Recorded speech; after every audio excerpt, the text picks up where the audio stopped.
Well, thank you all for tuning in for another episode. I know I was gone for like a week. Um, yeah, because life is busy. Life is moving. It's moving fast.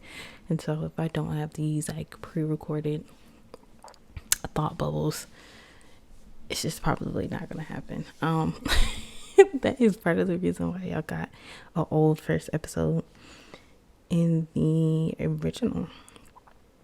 Um, Not original, but in the last episode, basically. But yeah. If you are back, thank you for tuning in. There are going to be some topics in which I'm going to talk about this morning. If you don't know, it is like 4 something in the morning right now. I have not been to sleep since over 12 hours ago. So this is real raw, uncut from the top of the dome. We're going in. So our first topic is going to be Love is Blind. Just a strong disclaimer. I did not sit there and watch that whole season.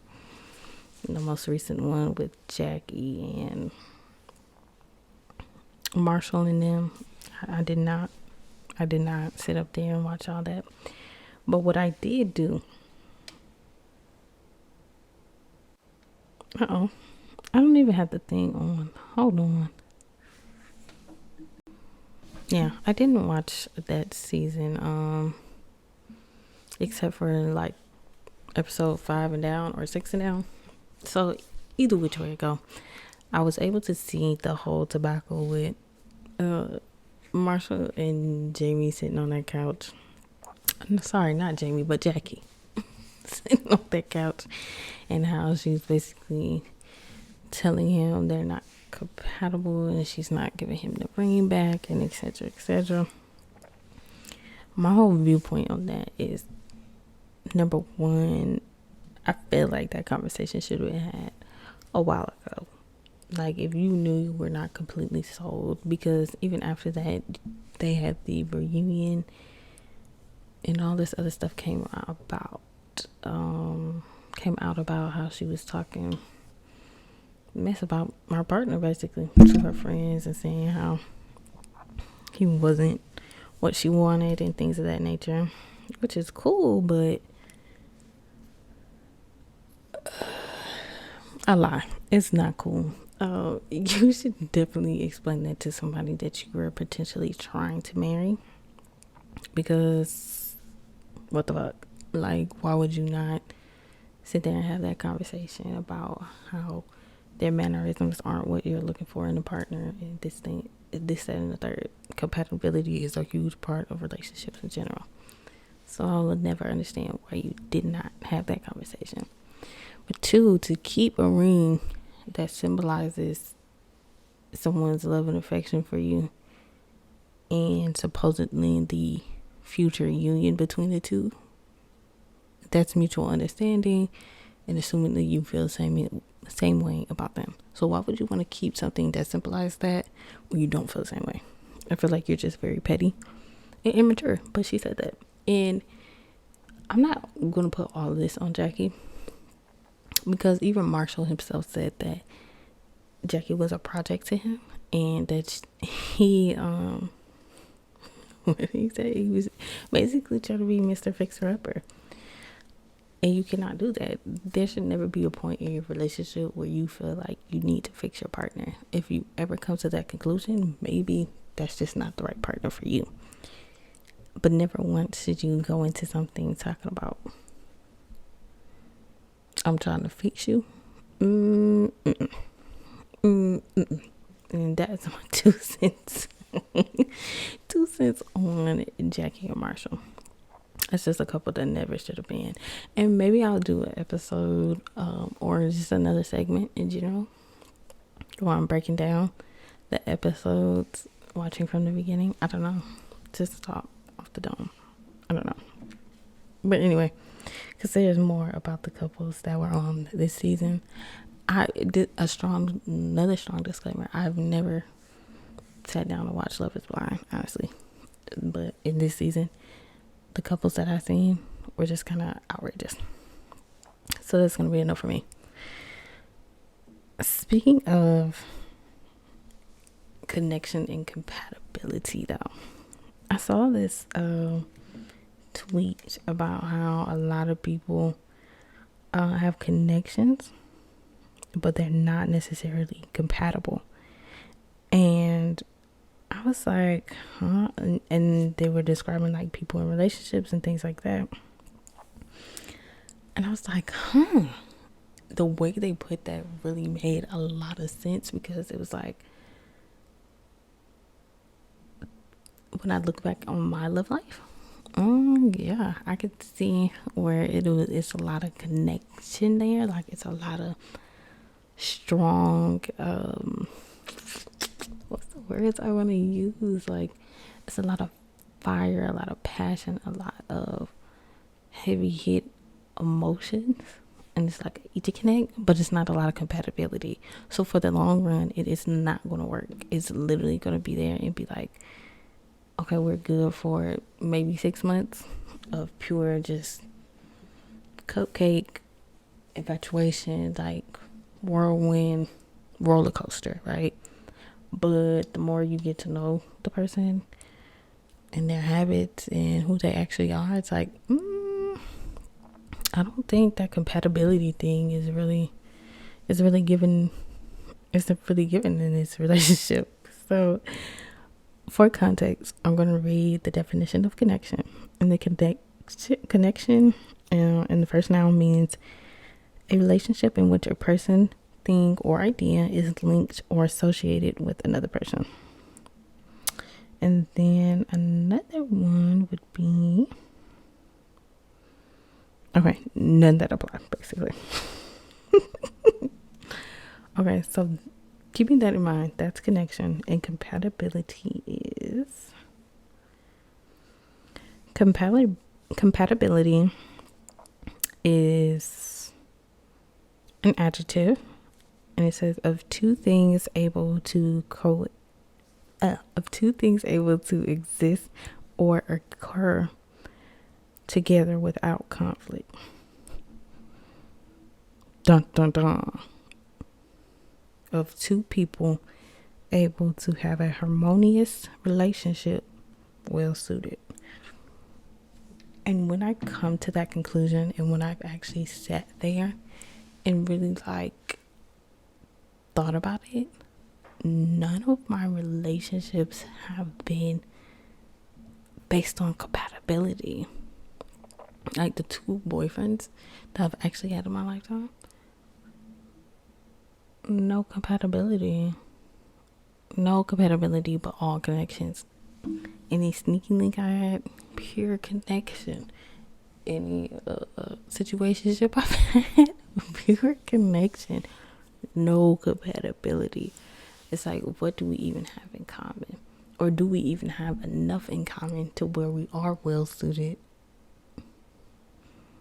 Or even a good pair? Like, do we even complement each other's life for future partnership? For this to even blossom and bloom into something else that would make sense? The answer here today, people, is no. So as we live and we learn and we go through our life, compatibility is way more important than each connect. I feel like when somebody is compatible with you, the connection will slowly develop over time. If it's not instantaneous, like, oh my God, you just get me. You know, it's going to be like, I'm learning you, you're learning me. But we already have a mutual understanding of how each other's essences and roles will be in our lives. So it's no, I guess I gotta try to wiggle in where I fit in. No, we are already as is. And I think that is the cool part about compatibility. Like, y'all just go together real bad versus it's an emotional roller coaster. yeah, like this at this stage of my life, I'm over the emotional roller coasters. I need compatibility. I need to be complimentary to someone. You know, a huge part of it. And I feel like the connection will be there. It's just not going to be, I wouldn't say as intense, but as volatile. Because I feel like the intensity will come over time with just learning more about each other and getting to know more. It's just going to be like, I can learn you, you can learn me. So we're able to continuously feed the fire. And it's not just based off of emotion, but it's based off of intentional acts to be together. So that right there, that whole thing just blew my mind. And I was like, absolutely yes. Okay. Ooh, okay. So now that we have the relationship things out the way, because that's just another profound thing that I was just like, I'm telling y'all, I was stuck on that for a good 2 weeks. Compatibility versus connection goes crazy in the memory. But another thing that I've recently been faced with, and it's like, oh my gosh, like everything just clicked a few days ago. If you don't know, let me, because I always start in the middle, and then I'm like, oh my god, people are not going to know what you're talking about, so please start it from the beginning. So that's why I always start and then be like, well, let me backtrack without saying let me backtrack. So if you don't know, right now I'm in the middle of so many things, like so many seeds being planted in me, basically nourishing the little seedlings to blossom into big beautiful plants and trees for my future and my life and my livelihood. It's a lot. So I have a freight brokering business that is also paired with dispatching services. I have this podcast. I have my artwork. I have another podcast that I'm working on with my friend, with my best friend. And it's just a lot, you know, while I'm still trying to work a job, while I'm still going to school, while I'm still trying to keep up other things that I'm passionate about, such as dance. So I am moving, doing something always, right? And the thing that just frustrates me, while I'm moving, I'm not always seeing, it's not that I'm not seeing reward, because I am, just not materialistic rewards. I'll put it like that, because emotionally I am fulfilled, mentally I'm fulfilled, because I'm always in a state of learning. I'm always in a state of growing, finding new ways to do things, listening to people, and you know, seeing how they would go about a situation and seeing if that aligns with me, if I can incorporate that with myself, you know, things of that nature. So in a lot of different facets, spiritually, mentally, emotionally, I am being fed. I am being, you know, well kept. And physically too, you know. But materialistically, I'm not always seeing the back end return from it. I'm not always seeing the growth and development in the rate in which I believe it should be going right now, right? So oftentimes that gets me to feeling frustrated, feeling hopeless, feeling like, oh my god, I'm stressing, I don't have enough time, because I do have other goals. That's why I'm working so hard to pour into myself and pour into things I actually want to do, and the things that I actually can envision myself doing in the long run, and not being bored of it and not being overwhelmed by it, but things I can come to on my own terms and own conditions. So when I'm doing those things, it's just frustrating, because this is a very materialistic world. Like, this is the 3D plane. So here it has to be tangible. And my problem with tangibility is that I don't know how to always make it come as quick as I want. And some things will honestly never come as quick as I want. And that's something I had to sit with this past week and really like go within myself and be like, this is true. Like, some things are never going to happen as fast as you want them. It doesn't mean that it's not working out. It just means that it's taking time to develop so that it can be your forerunner for long-term purposes and not just those quick bursts of monetary gain, you know. But the person that really brought that to my attention was my mother, because I was literally sitting in her office trying to look at, new jobs to get higher income, but not having to do so much going out of the house and like overly exhausting myself and things like that, working crazy long hours, crazy shifts and things of that nature. But, finding things that will work with my lifestyle and also pay me more, because I do have experience and I do have education behind my name. Like, I recently just graduated towards the end of last year. So like, I have things that could and should be making me money in my mind, but it's not. But back to the point. And yes, I was basically so frustrated sitting in her room looking for jobs. Because I'm like, the things that I want to do, I'm applying, but I'm not getting any feedback. And if you know me, no feedback means I need to move on. I need to find something else that really works for me. And then she was like, well, it doesn't make sense to go to a whole nother area in which you don't want to be in momentarily, because you could really just stay where you are and deal with it that way. So how about you just basically take a breather away from this and figure out some times where you'll be clear-minded, so you're not feeling emotionally desperate while looking for new jobs, so it doesn't turn into a sense of hopelessness, or I'm never going to get out, or I'm never going to do this, or I'm never going to do that.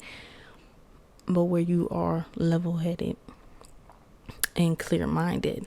And if you know me, emotions are very, very, very, very, very big part in how I make my decisions. So yes, I definitely need to be clear mind.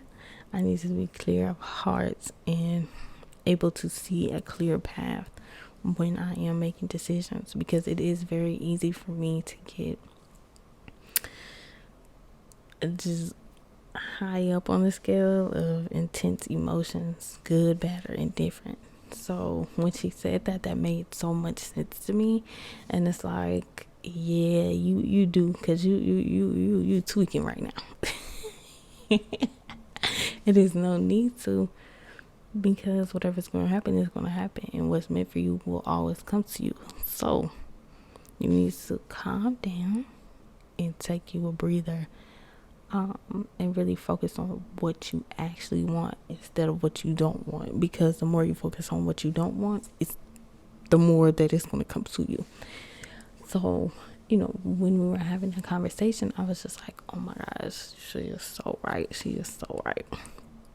But I was in my mood, so I wasn't going to say that, but me and her got it. Me and her got it for sure, because I definitely did take a little moment to just step away from that and just figure out, okay, because I've already, written down my goals and things like that.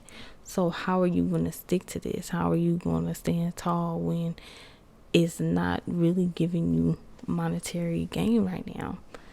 That's what I'm on right now. So frustration in emotional ways, I'm learning how to ride them without making irrational and impulsive and desperate moves or decisions based on those highs and lows that I feel. I'm just letting it run its course and do its thing, because that's been really hard for me. I'm usually quick to act when it's some type of intense emotion, when I really need to just wait till the intensity calms down so that I can really get a area wide view versus tunnel vision. These are things that come naturally to me, so I'm slowly learning, like, oh my god, and this is who you are, girl. And while I love those things about me, I need to learn how to use those to my advantage instead of letting those be hindrances to me. Because there's a reason I'm built like this. It's a reason that I'm emotional. It's a reason why I have hyper focus sometimes, that I'm determined, strong willed. Like, it's a reason for those things. And I need to learn how to make those benefit me instead of hurt me and harm me. So I'm telling y'all, your girl has been growing. She has been learning, and she has been trying to figure this life shit out. And everybody that knows something and know about something, know that shit is not easy, and it's gonna take a little bit for me to see the results that I want, but nevertheless they are coming. And it's not about notoriety or fame for me. It's about literally living the life that I want to live. Like, and I don't care if y'all know my name. I don't care if y'all know my aliases. I don't care. Just support me and help me get to where I need to be. That's all I'm asking. All that fame shit, y'all can keep it. I don't give a fuck about it, really. I want to live the life that I know that I'm supposed to be living. Point blank, period. So that's what I had to say about that. And yeah, that just leads to the next point of how I'm learning how to be content with the journey, to where I want to be, instead of focusing on the end goal. Because again, like I told y'all, I'm very determined, very goal oriented, very like tunnel vision with it. It's nothing for me to hit the gas to go to where I want to be. But I'm slowly learning that it's not about just getting there. It's about what do you need to learn while you're on your way to there, because that's going to help you maintain and hold the thing that you're trying to get to longer. It's going to help you nourish it longer. You know what I mean? So that's me. That's what I'm doing right now. That's where I am with this life shit. Just slowly figuring it out, taking it one day at a time, and stepping into adulthood. That's how I know that frontal lobe is really developing and shit. Younger than me would have never thought about that. Would have never even tried to hear about that shit. Would have been like, man, up all that. How we getting some of this money for real? You know what I mean? So, yeah, very thankful, very appreciative of who God surrounds me around, and this amazing adventure that I'm going on. Yeah, so see you next week. Thank you for tuning in. And again, I am your host, Niata. I'm pretty sure I did not say that in the beginning, but that is the name. And know it to be true is the game. Thank you for rocking with me this long. If you have listened to all, now will be 6 episodes. Thank you. If you haven't and you're just not tuning in, thank you. All support and ears and hearts being open are very appreciative to me in my young adult journey. So yeah, that's it. That's all.